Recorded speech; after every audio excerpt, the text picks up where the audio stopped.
calcul de limite en un réel. Généralité. Le calcul de la limite d'une fonction en un réel va permettre d'étudier le comportement d'une fonction au voisinage de ce réel. Pour réaliser cette étude, il faudra évidemment que la fonction existe au voisinage de ce réel. Donc, prenons par exemple la fonction qui envoie x sur y égale 3x plus 1. Donc f de x égale 3x plus 1. Nous savons que son domaine c'est R, pas de condition d'existence. Donc son domaine c'est l'ensemble des réels. Est-ce qu'on pourrait essayer d'imaginer la limite quand x tend vers 2 de f de x, donc la limite quand x tend vers 2 de cette fonction? Ça veut dire que quand je prends le réel 2, je dois pouvoir l'approcher aussi près que je veux par des réels qui sont dans le domaine. Donc ça veut dire que le réel 2 doit être entouré de points verts. C'est le cas ici. Je peux approcher 2 soit par la gauche, soit par la droite. Donc je dirais que la limite en 2 de la fonction a un sens. Alors, petite remarque au niveau des notations. Donc, vous voyez qu'ici, on a noté la fonction f, x est envoyé sur y égale 3x plus 1. Et j'ai indiqué qu'on calculait la limite quand x tend vers 2 de f de x. Cela revient exactement à la même chose d'écrire la limite quand x tend vers 2 de 3x plus 1.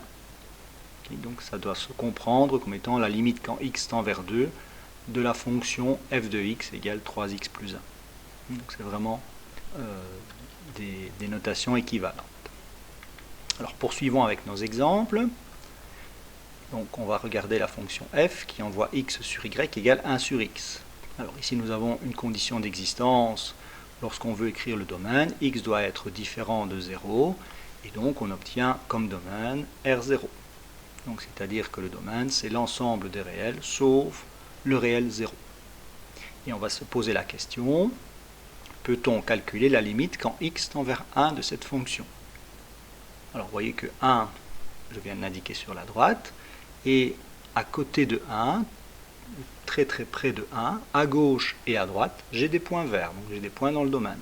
Donc je vais pouvoir approcher 1 par la gauche ou par la droite à l'aide de réels du domaine. On dira donc que cette limite a un sens. Alors, qu'en est-il de la limite quand x tend vers 0? Vous voyez que cette fois 0 est un point rouge, mais dans le voisinage de 0, donc très près de 0, je vois que j'ai des points verts, c'est-à-dire des réels qui ont une image par la fonction. Donc dans ces cas-là, je peux approcher 0 aussi près que je veux. Donc j'en conclus que la limite en 0 de la fonction a aussi un sens. Prenons enfin un troisième exemple. Donc nous allons considérer la fonction f qui envoie x sur y égale 1 sur la racine carrée de x moins 1. Alors nous allons essayer d'imaginer le domaine de cette fonction. Donc nous allons rechercher les conditions d'existence. X moins 1 strictement plus grand que 0. Donc x strictement plus grand que 1. Donc le domaine de f, ce sera donc l'intervalle ouvert 1 plus infini. Vous avez la représentation là sur la droite. Alors on va se poser la question de savoir est-ce que la limite en 2 de cette fonction existe. Alors si je regarde sur ma droite, le point 2, c'est un point vert, mais ce qui est surtout important, c'est que juste à côté de lui, à gauche et à droite, j'ai des points verts. C'est-à-dire que les réels qui sont voisins de 2 ont une image par la fonction. Donc ça veut dire que je peux approcher 2 aussi près que je veux avec des réels du domaine de la fonction. J'en conclus donc que cette limite a un sens. Alors regardons maintenant la limite quand x tend vers 1 de cette même fonction. Alors si on regarde bien 1 c'est un point rouge. À gauche, je n'ai malheureusement que des points rouges. Donc c'est-à-dire que les réels plus petits que 1 n'ont pas d'image par la fonction. Par contre, à droite de 1, j'ai des points verts. Donc les réels plus grands que 1 ont des images par la fonction. Donc je peux bien approcher le réel 1 aussi près que je veux avec des réels du domaine de la fonction, mais uniquement à droite. Uniquement avec des réels qui sont plus grands. Dans ce cas-là, on va dire que la limite à droite en 1 de la fonction f a un sens. Donc on va parler de limite à droite, limite à gauche. Ici, la limite à gauche n'existe pas, la limite à droite a un sens. Alors remarquez au niveau de la notation, donc sur la gauche de l'écran, là, vous voyez que pour dire qu'on va regarder la limite à droite, eh bien on va mettre un petit symbole strictement plus grand. Donc je peux lire comme ça que x doit être plus grand que 1. Donc c'est-à-dire que x est situé à droite de 1. Alors qu'en est-il de la limite quand x tend vers 0 de cette même fonction? 0 est un point rouge. Si je regarde à gauche de 0, ce sont tous des points rouges, donc les réels n'ont pas d'image. Et juste à droite de 0, les réels n'ont pas non plus d'image, ce sont des points rouges. Donc je ne peux pas approcher le réel 0. Donc ça veut dire que la limite en 0 de cette fonction n'a pas de sens. On ne pourra pas la calculer. Donc tout ça pour nous amener à dire qu'avant de débuter le calcul d'une limite d'une fonction en un réel, il faudra vérifier que cette limite a un sens. Alors, pour voir si cette limite a un sens, on va simplement rechercher le domaine de la fonction. Mais dans le cadre de notre cours de 4 périodes semaine, on va se limiter à des fonctions polynômes ou quotients de deux fonctions polynômes. Donc si vous regardez les trois exemples qui sont là, ce sont des fonctions comme celle-là qu'on va étudier. Donc soit des fonctions polynômes, la première, soit des fonctions quotientes de fonctions polynômes, le deuxième et troisième exemple. Alors dans ce cas-là, dans le cas qui nous intéresse cette année, on est certain que la limite a toujours un sens. Donc nous, on a un gros avantage cette année, c'est qu'on ne va pas devoir vérifier que la limite a un sens, puisqu'elles auront toujours un sens. Donc bien comprendre qu'en mathématiques, on doit vérifier que cette limite a un sens, et que nous, comme on se restreint à ce genre de fonction-là, on peut s'en passer, puisqu'on sait que toutes les limites qu'on va calculer auront un sens. Alors pourquoi ces limites vont avoir un sens? Si on regarde un petit peu les fonctions proposées, la première, le domaine c'est R, en effet, donc ça veut dire que quel que soit le point que je considère, quelle que soit la valeur dans laquelle je veux calculer la limite, je serai entouré de points verts. Donc il n'y a aucun souci, toutes les limites auront un sens. Alors si je regarde le deuxième exemple, donc le domaine de cette fonction c'est R sauf le réel 2, et donc quel que soit le réel considéré, tout de suite à gauche ou tout de suite à droite de lui, j'aurai des points verts. Donc si je prends par exemple 2,5, juste à gauche de 2,5, entre 2 et 2,5, j'ai des points verts. Donc tout de suite à gauche de 2,5, j'ai des points verts, donc je peux calculer ma limite. Enfin, le troisième exemple, le domaine de cette fonction c'est R sauf 1 et 2. Vous avez là la représentation graphique. Et donc, quel que soit le point que je prends sur cette droite, donc quel que soit le réel que je considère, je pourrai toujours l'approcher par des réels du domaine. Donc, ça veut dire que sur ma droite, visuellement, quel que soit le point que je prends, juste à gauche ou tout près à droite, j'ai de toute façon des points verts. D'accord ? Donc toutes les limites cette année auront un sens. Alors, concrètement, que va-t-on faire pour calculer la limite d'une fonction en un réel ? On va commencer par rechercher l'image de ce réel par la fonction polynôme du numérateur et par la fonction polynôme du dénominateur. Donc, différents cas vont pouvoir se présenter. Alors, je vous propose de regarder le petit exemple qui est là. Donc, la limite quand x tend vers 1 de la fonction x plus 3 sur x plus 1. Alors, que me dit la phrase là-bas dessus ? Il me suffit de remplacer x par 1, donc de rechercher l'image de 1 par la fonction du numérateur. Donc, je vais remplacer x par 1 au numérateur, et je vais remplacer x par 1 au dénominateur.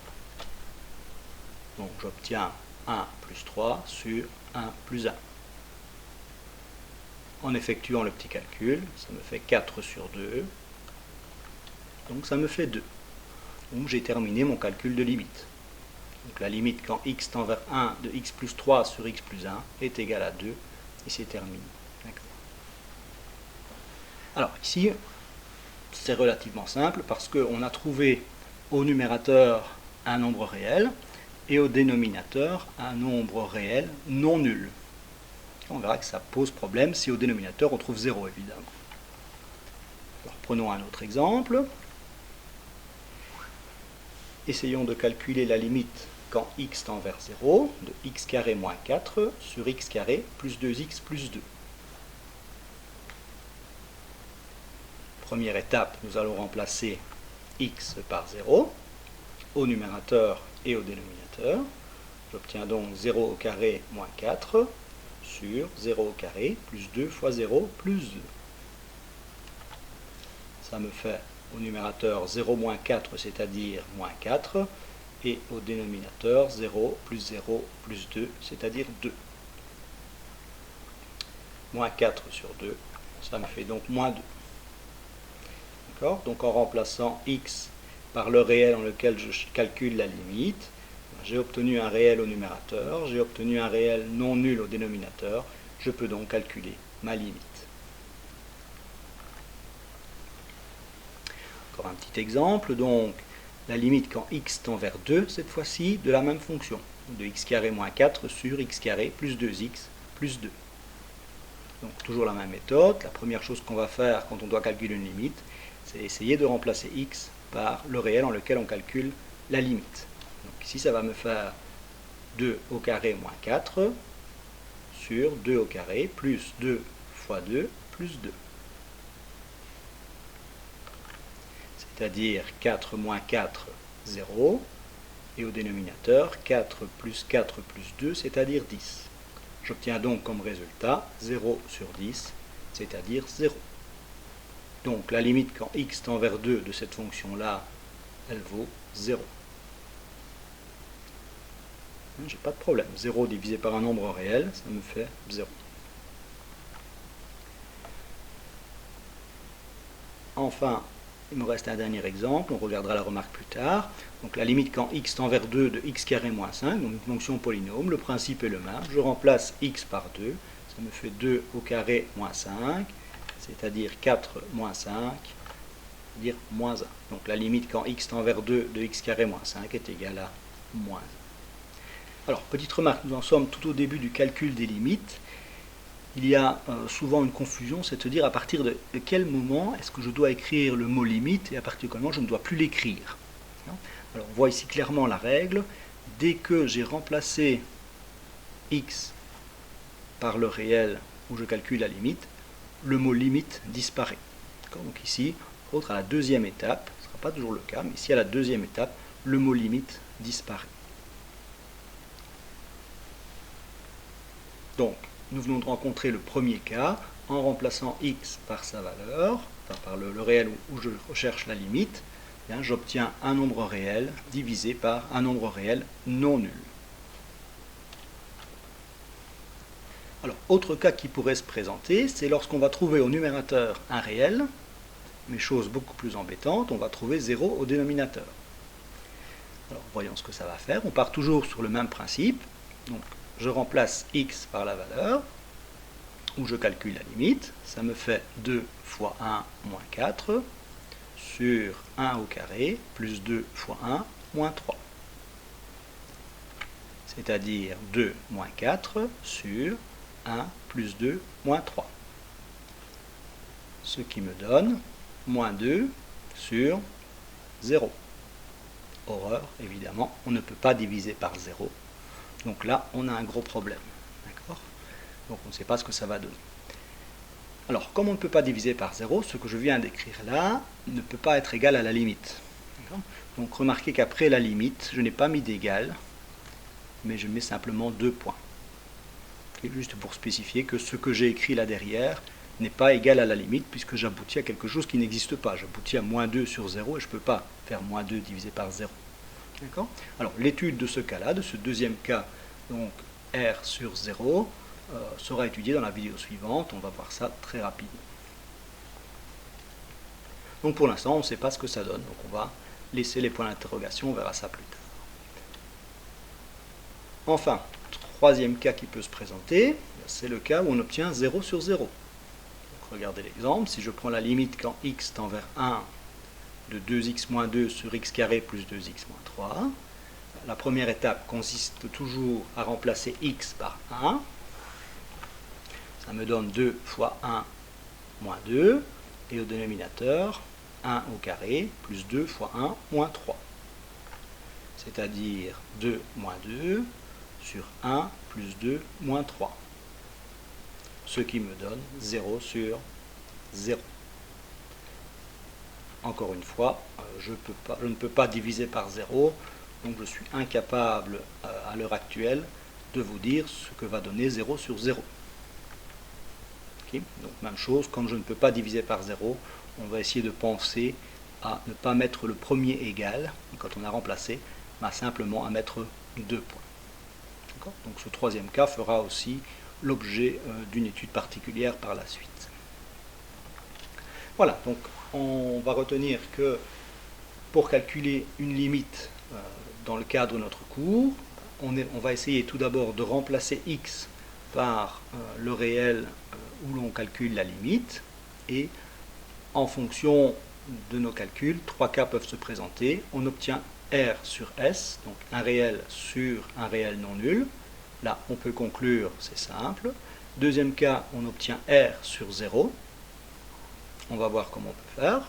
Et troisième cas, on obtient 0 sur 0. C'est aussi un cas qui se traite d'une autre façon.